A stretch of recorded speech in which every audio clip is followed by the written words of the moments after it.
Hello there mga ka-exercise. Once again, Boss Roger, Beyond 70. Today we'll be doing a few chest exercises. Para sa atin who do not lift weights, one of the best chest exercises would be the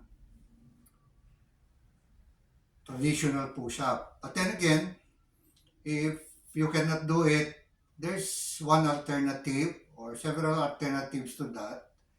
And one of that will be the wall push-ups. So, hanap tayo ng matibay-tibay na pader. Tapos, doon natin gagawin yung ating push-ups like this. Okay? So, tayo lang ng konti. Few, or about 2 feet from the wall. Less than that kung ano. And then be sure you are wearing a rubber shoes para hindi madulas. Okay, so let's do it. 1, press yourself against the wall. 3, 2, 3, 4, 5, 6, 7, 8, 9, 10, 11, 12, 13, 14, 15, 16, 17, 18, 19, 20. Okay. So, after that, you can stay close to the wall. Okay? Be sure na hindi kayo madudulas para hindi kayo madisgrasya. Okay? Just hold it like that. And feel the pressure on your arms and chest. Okay? Next, we'll be doing some exercises, parang chest expansion lang. No? One of that will be doing this exercise. No? Taas ang kamay, inhale, ibaba lang, lightly, and then put the air inside your chest. No? You will feel the pressure dito. Lalo kung lalagyan mo ng konting puwersa yung pagsasalubong ng kamay dito at saka yung arms natin. Okay. So let's try. Inhale. 1.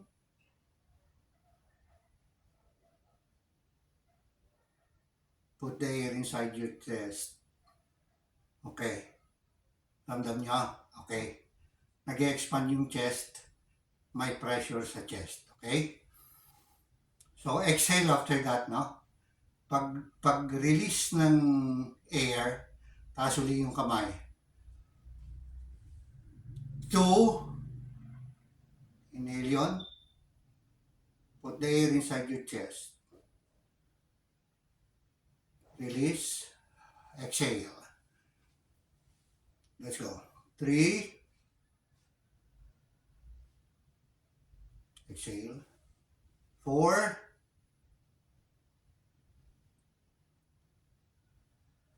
Inhale. 5. Exhale. 6. Continuous lang yung inhale, exhale, ha? 7. Pwede tayong tumigil and then pakiramdaman.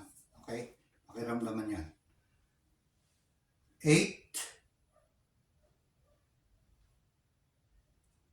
Exhale. 9.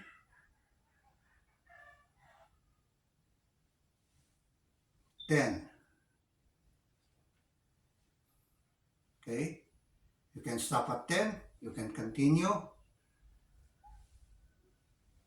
11.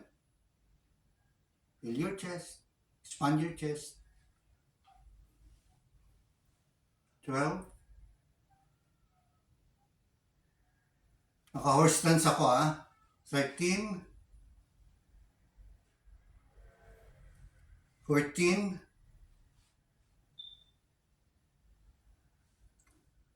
15. 16. 17.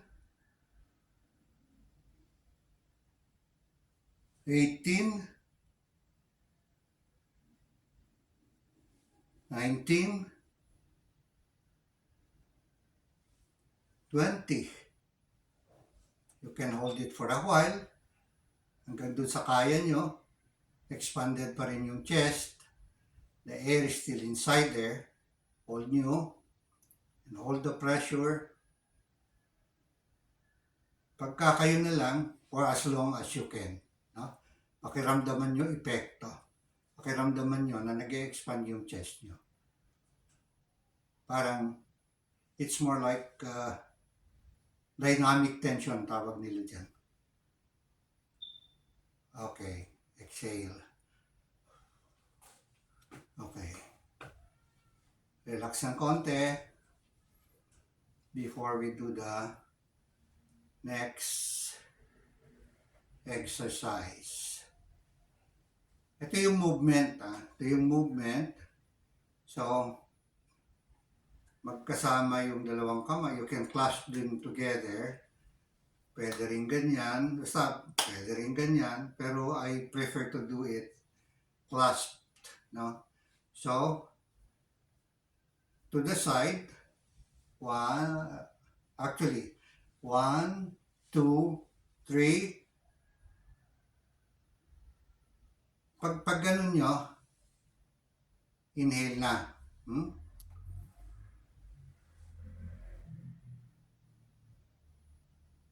One. So, release.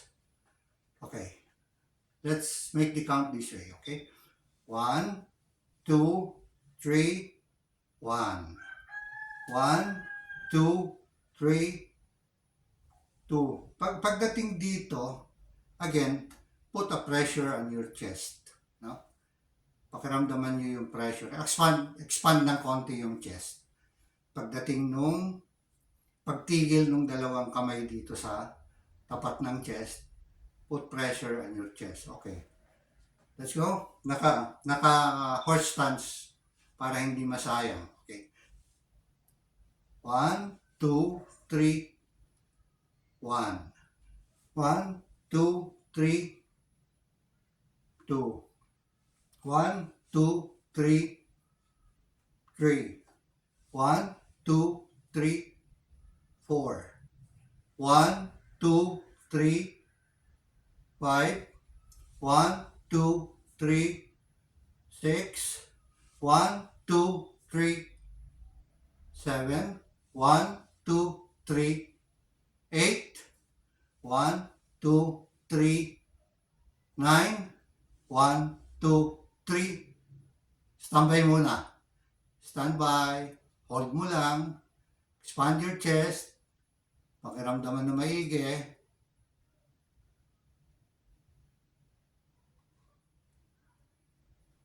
Okay, hold it for as long as you can. Pagmamadaliin. Pakiramdaman na merong pressure dun sa chest. Nag-e-expand siya. Okay. Okay, that will be enough. Okay, you can do, again, you can do 20. Madali lang yan. Madali lang yan. Kung di kaya, tulad na sinasabi ko, stop at 8, stop at 6, or you can go 10, you can go 12, hanggang 20. You can go beyond 20. If you have the time to do it, okay, keep on doing it. So, tapos yun. Again, back to horse stance. Ito naman, pushing, no? Imagine that you are pushing a heavy object. Pag push mo na ganon, inhale ka, and then pag retract mo ng kamay, exhale. You will, again, pag push na ganon, put the air inside your chest or inside your lungs. Okay? So, can you feel the pressure? Okay, feel the pressure in your chest. Nag-i-expand yan. Pag ganun mo, without any effort, mararamdaman mo na ito, nagkakarga. Merong pressure dito. No? Di ba? Without any effort. Okay. So, let's go. 1, release. 2, 3, 4, 5, 6, 7, 8, 9, 10. Okay, let's do 20. Yung mga kaya. 11, 12, 13, 14, 15, 16, 17, 18, 19, 20. Without knowing it, pati itong arms nyo, nag-i-exercise. Di ba? Naramdaman nyo? Nagkakarga dito, dito naman, is nagkakaroon din ng pressure. Okay, so an exercise, not just the chest, but even the arms. And your legs on horse stance. Hindi mo mapapansin na naka-horse stance ka because andito yung nararamdaman mo sa taas. Pero this one is also gaining from the horse stance. Okay. So, yung mga kaya pang mag-push up, you can do the push-ups, no? Pwedeng gawin sa mas mataas, hindi nyo kaya sa, kung hindi nyo kaya sa, what do you call this, hindi nyo kaya sa floor, of course kaya nyo sa wall, pero kung kaya sa higher than the floor ng konti, tulad nito, upuan, okay, you can use a chair, no? Be sure that it's sturdy. So, 1, 2, 3, 4, 5. Okay. Yun. Make sure na naka-anchor siya na maigi.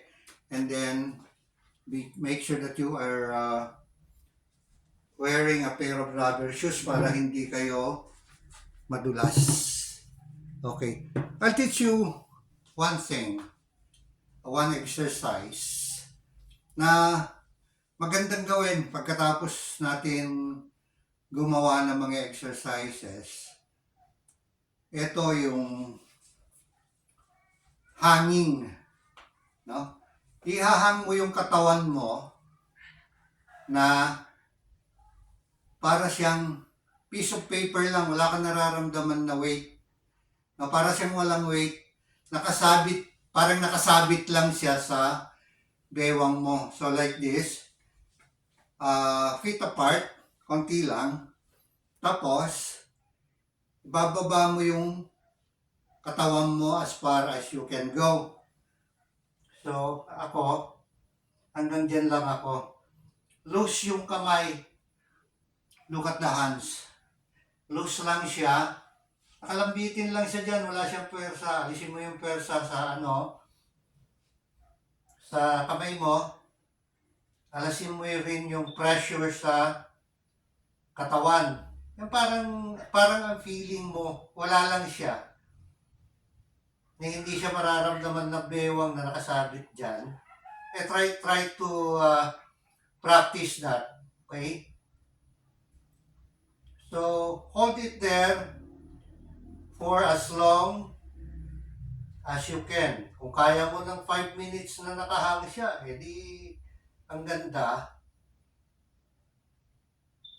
Yung tapos, okay, let's say, natapos ka na, no?